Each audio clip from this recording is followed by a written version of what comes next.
Boa noite para todos, que a paz de Deus nos envolva agora e sempre, que Maria Santíssima nos envolva neste momento. Nós vamos criar um tema nesse exato momento que se chama interpretação e evolução espiritual. Ora, o entendimento de Deus no Antigo Testamento é bastante complexo. O homem ainda não tinha essa espiritualização, esse contato. E de repente nós observamos aí muitas contradições humanas, não são contradições espirituais, mas são as humanas. E de repente nós criamos um Deus violento e vingativo. De acordo com aquela época, o entendimento era isso, sem dúvida nenhuma.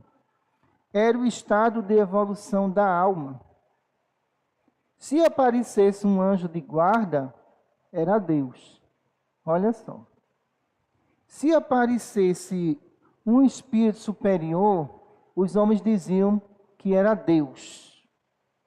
No entanto, nós sabemos que pela falta de conhecimento, e também a categoria de espíritos que se via naquela época, nós não poderíamos dizer que era Deus que estava ali.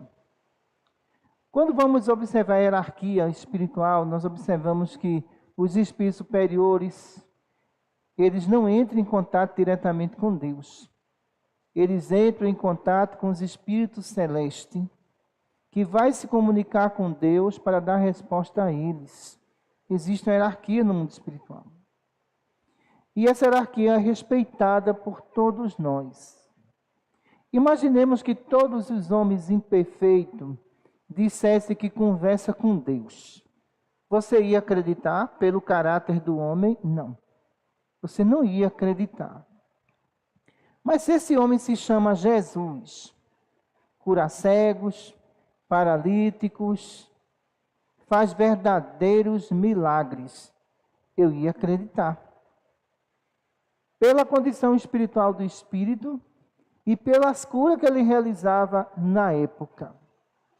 Agora nós estamos, pessoal, em 2023. Erro de interpretação é impressionante. Porque as pessoas querem fazer do evangelho a sua condição moral, ou a sua condição imoral, atribuindo a todas as paixões dos espíritos mais elevados as suas próprias paixões. Olha só. Se nós formos parar dentro da interpretação e dentro da evolução, cada um vai ter um entendimento. Pega um texto bíblico e dê a 100 homens. E manda ele escrever o que ele entendeu. Você vai ter 100 interpretação diferenciada. Sabe o que é, pessoal? Estado de evolução das almas. Quando observamos no Antigo Testamento, no Velho Testamento, o diabo mais poderoso do que Deus já é um absurdo. Já é para a gente parar na interpretação e perguntar, alguma coisa aqui entenderam errado, escreveram errado. E quando se trata dos anjos decaídos, tão falados em redes sociais, é um absurdo. Primeiro nós vamos ver o seguinte, né? O aramaico, o hebraico e as suas diversas interpretações por onde passou. Houve modificação de linguagem. O que nós entendemos por uma coisa, em outro país pode ter outro significado, aquela palavra. E aquela palavra foi acrescentada, foi modificada. Então, isso quer dizer, os interpretadores, os que gostam de interpretar a Bíblia, que nós não temos uma Bíblia totalmente real, por causa das diversas interpretações. Vamos lá ver uma coisa aqui. Se você não odiar seu pai e sua mãe mais do que a mim, de mim não é digno. Jesus falou isso. Ele pediu para você odiar. E depois ele diz, honra teu pai e tua mãe. Que contradição é essa? Por aí nós observamos e vamos, no mínimo detalhe, analisar cada texto e verificamos que existe mais linguagem humana do que linguagem profética. Mais linguagem humana. Que a linguagem profética é a linguagem divina. A linguagem humana são os seus costumes. No Velho Testamento, nós observamos que ele é um banho de sangue, não tem nada a ver com Deus. Tudo se fazia em nome de Deus, não era isso? Sacrifício humano, guerra, tudo em nome de Deus. Jesus vem e diz assim, Deus é amor. O que é que tem validade agora?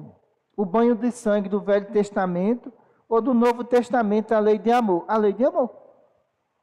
Porque veio de um espírito celeste, o entendimento veio de um espírito celeste. Não veio de qualquer espírito. Só que as pessoas, agora, resolveram ser dono da verdade. É impressionante. Dono da verdade. Há alguns pastores em redes sociais dizendo o seguinte, essa história de reencarnação não existe não. Isso aí criaram. Não é o espiritismo que está dizendo isso. Olha, pessoal, faça uma regressão de memória numa criança de 10 anos de idade ou faça num adulto lá de 60 anos, que você vai ver uma grande surpresa, várias reencarnações. É o espiritismo que está fazendo isso? Não, é a psicologia que está fazendo isso. Não é o espiritismo mais.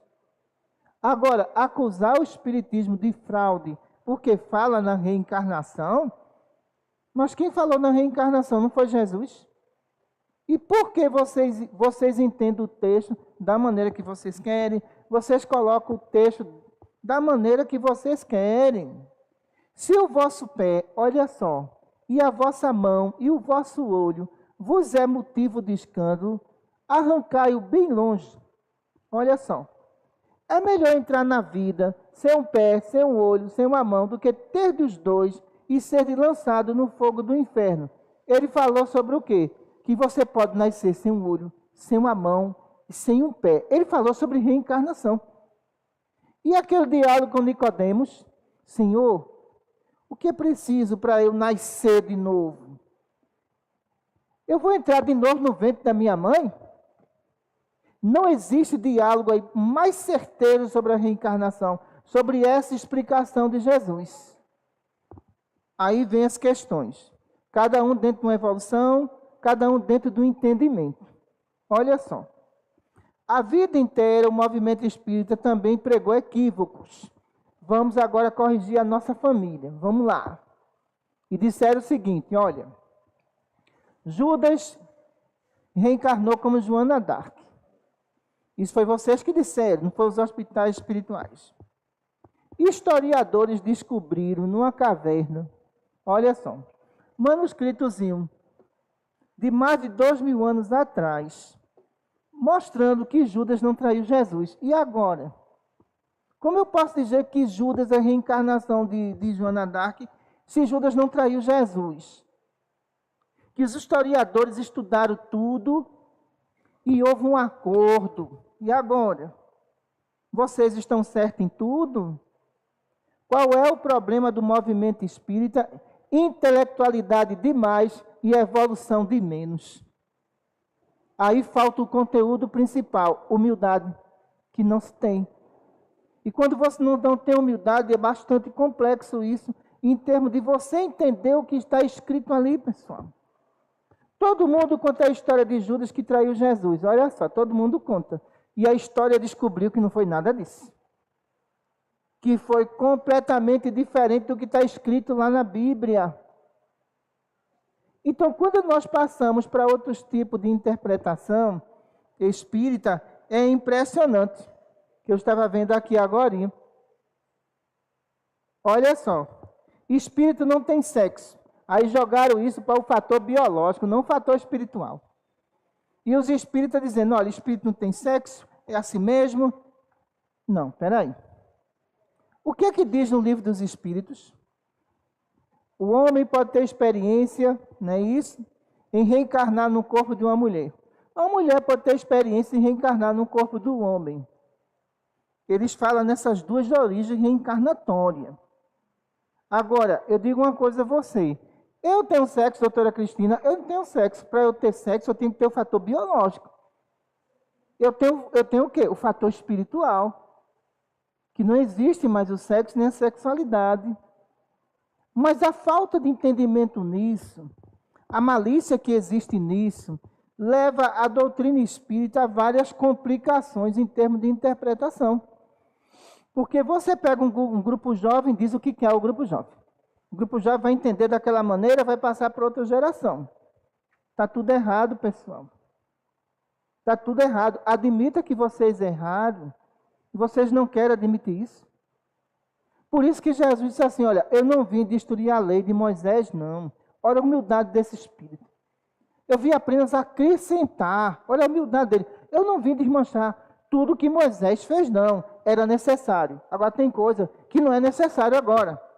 E Jesus chegou e mudou o que não era necessário. Olha, olho por olho e dente por dente. Ele disse, não, eu porém vos digo, amai-vos uns aos outros. Ele tirou esse ódio imposto. Ele mostrou que o caminho não era esse. Moisés deixou de ser Moisés? Não deixou não, pessoal. Continuou sendo Moisés. É seguir o respeito a um espírito que veio com a missão que não foi fácil. Agora, as interpretações são impressionantes. Os erros de interpretação que eu vejo, as manipulações em muitos livros que estão aí, isso não pode nem deve acontecer dentro do movimento espírita. E estão fazendo isso. Como é que você pega a obra de Francisco Cândido Xavier, tudo explicado, e agora vem os especialistas nas obras de Francisco Cândido Xavier? Quero explicar como eles entendem para você entender. A sua evolução é uma, a evolução do público que vai comprar o livro de Francisco Cândido Xavier são diversas. Por que estão fazendo isso? Por que estão fazendo isso? Isso enfraquece muito a literatura espírita. Você tira a essência do médico psicografador para colocar a sua. A sua essência não é de Francisco Cândido Xavier. A essência dele era aquela pura, evoluída. A sua é dentro do seu entendimento. Existem livros interpretando o que Emmanuel já interpretou e agora aparece o especialista para interpretar o que Emmanuel tem. Pelo amor de Deus, pessoal. Onde vai parar essa doutrina espírita? Me explica. Então, por isso que eu uso da verdade, da sinceridade. Isso não dá certo de jeito nenhum. Deixe cada um entender do seu modo. Na medida que as novas gerações vão chegando, espírito mais evoluído, eles vão ter um entendimento maior. Olha, Allan Kardec, no Livro dos Médiuns, fala em eletricidade do mundo espiritual. Veja só o quanto o movimento espírita tem que estudar. Estudem. Fala sobre, olha, existe um certo tipo de energia, quem está falando isso é um espírito, no mundo espiritual, e ele fala isso para o senhor Allan Kardec, que dentro do seu conhecimento, olha o que ele fala, por mais que eu explique, o senhor não vai entender. Apenas vos digo, se chama eletricidade do mundo espiritual. Eu falo de eletromagnetismo negativo, eletromagnetismo positivo, que é a mesma coisa que o espírito falou, e tem espírito dizendo aí, essa doutora não sabe de nada, isso não existe não. Como não existe? Me explica. O que mais irrita vocês é isso aqui, ó, deixa eu pegar, para tirar a calma de vocês. Eletrodo, olha só. Isso aqui. Isso aqui não é invenção. Então, o pessoal da Austrália usou, diz aí que usou ali, foi o que aconteceu, estourou, não foi, pessoal? O pessoal da Itália usou também, o que foi que aconteceu? Estourou. Sabe por que estourou? O eletromagnetismo que eu falo não é do Maria Cláudia, é do universo. Se fosse do Maria Cláudia, era fraude. Só ia acontecer aqui dentro. Aí nós vamos estagnar o conhecimento que o senhor Allan Kardec deixou, pessoal. O que eram os efeitos das mesas girantes? Vamos lá. O que é que ele diz? Existe uma ação de um fluido nervoso sobre a matéria que faz ela circular no ambiente e desafiar a lei de gravidade. O que é isso? Eletromagnetismo do sistema nervoso do médium. Allan Kardec falou sobre isso. Aí vocês pegam aí A metralhadora da vaidade aponta para mim? Pode apontar, é pesquisa. E como eu gostaria que cientistas lá na Austrália estudassem os eletrodos que estão carregando lá. Da Itália também, estudem. Porque eles vão chegar a uma conclusão que existe uma energia no universo que não está na tabela periódica. E agora? O que é que vocês vão fazer? Vai dizer que é uma farsa científica? Pessoal, nós somos ciência, nós somos filosofia, olha, nós somos religião. Ficamos presos à religião. Esquecemos a filosofia. Estudar ciência? Nem pensar, de jeito nenhum. Aqui é evangelho, evangelho, evangelho, evangelho. Concordo. Mas a ciência deu um passo e o espiritismo deu para trás. Não conseguiu acompanhar a ciência. O que fala Allan Kardec lá, aqui, ó, bem pertinho de mim, Evangelho segundo o Espiritismo. Aliança da ciência com a religião. Ele fala isso aqui. Quando é que isso vai acontecer? Me explica. É criticando o eletromagnetismo? É dizendo que os médios são pilhas? A ignorância de vocês não tem limite, não. Vocês vão ficar nessa aí. Porque, olha, as pesquisas do eletromagnetismo espiritual, desde 1858 já existia, chamado de correntes eletromagnéticas, fluido nervoso, mas eu interpretei errado. Pega o livro dos médios, vamos estudar. Pega aí na mesa girantezinha, pega lá no capítulo da mesa girante, que vocês vão ver tudo o que eu estou falando aqui, está escrito no livro dos médios. Vamos para a revista espírita. As inúmeras revistas que tem ali, trata de assunto de eletromagnetismo, eletromagnetismo nos médios sonambúlicos, que ele chamava de fluido nervoso.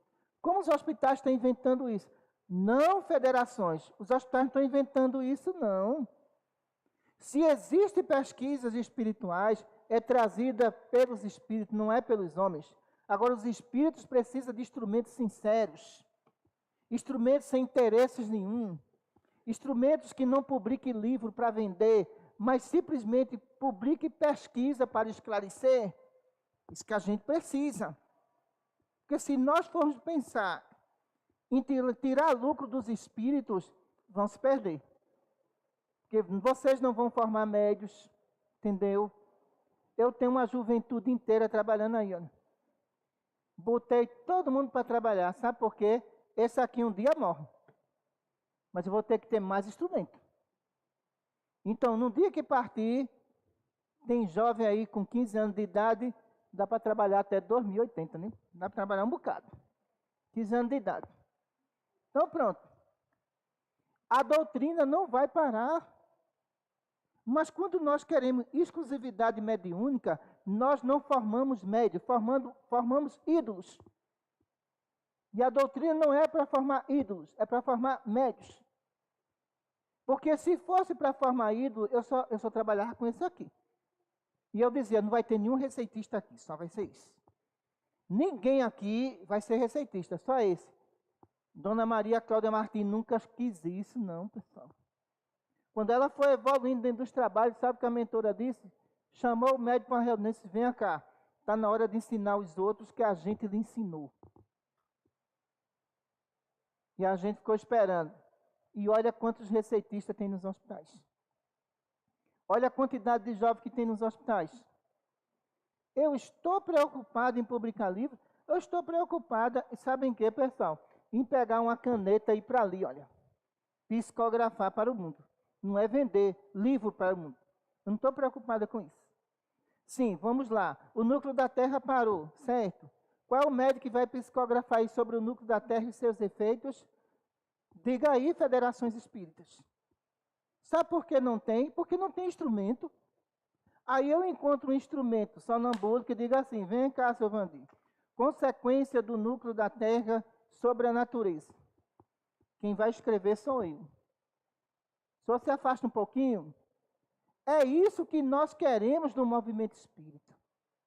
Agora, dono da verdade tem muito. A verdade teórica não é a prática, de jeito nenhum. O que foi que nós falamos aí quando o núcleo da Terra parou? Alguém lembra aí? Está ali, ó, na Verdades do Além. O que foi que eu falei? Os terremotos serão sucessivos, um atrás do outro. As consequências serão graves, porque esse índice na escala Richter pode chegar a 7,5, a 8, a 9. O que foi que aconteceu na Turquia? 3 terremotos seguidos de 7,5. Isso não foi adivinhação, isso é pesquisa. Haverá consequências no núcleo da Terra. Quanto à relação à corrente de ventos, vai sim, se prepare. Porque essa velocidade pode chegar a 250 e a 200. A ciência não explicou isso, eu estou explicando através de um médico que só tem a 8ª série. Eita, e agora? Eu não preciso de intelectual. Eu preciso de instrumento. Eu só preciso disso, de instrumento. Então, essa velocidade vai aumentar? Vai. Os furacões, podem se preparar. Os furacões serão fulminantes.